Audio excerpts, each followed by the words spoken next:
Visa কড়াকড়ির কারণে কলকাতায় চিকিৎসা করতে আসা বাংলাদেশি রোগীর সংখ্যা ক্রমশই কমছে।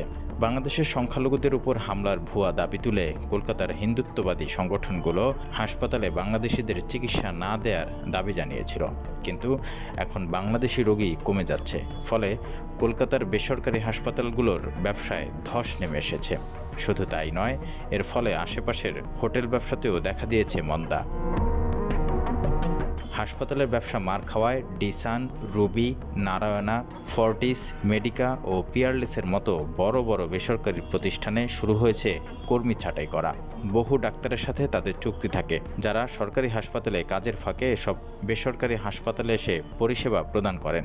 এমনই একজন ডাক্তার অমিতাভ মালাকার জানালেন, তিনি বাইপাসের বেশ কয়েকটি হাসপাতালের রোগী দেখতে যেতেন, কিন্তু এখন ওরা শিডিউল কমিয়ে দিয়েছে। আগে 4 ঘন্টার শিডিউল থাকলেও এখন সেটা 1 ঘন্টার।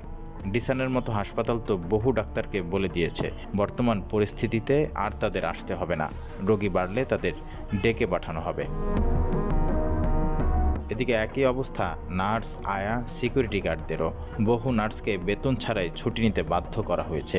নাম প্রকাশে অনিচ্ছুক একজন নার্স জানালেন, আমি পিয়ারলেস হাসপাতালে গত 10 বছর ধরে কাজ করছি। এমন অবস্থা আগে দেখিনি। রোগীর চাপে আমাদের ফুসরত মিলত না। এখন কর্তৃপক্ষ বলছে হাসপাতাল চলছে লস দিয়ে, ফের সব ঠিকঠাক হলে তোমাদের কাজে নেওয়া হবে।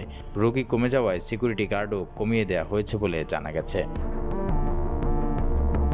হার্টের অসুখ থেকে শুরু করে neuro surgery, cancer, paediatric surgery, urological সমস্যা থেকে শুরু করে অর্থোপেডিক রিপ্লেসমেন্ট সার্জারি, এসবের চিকিৎসাতেই একটু সচ্ছল বাংলাদেশিরা ঢাকার চেয়ে কলকাতায় ভরসা রাখতেন বেশি।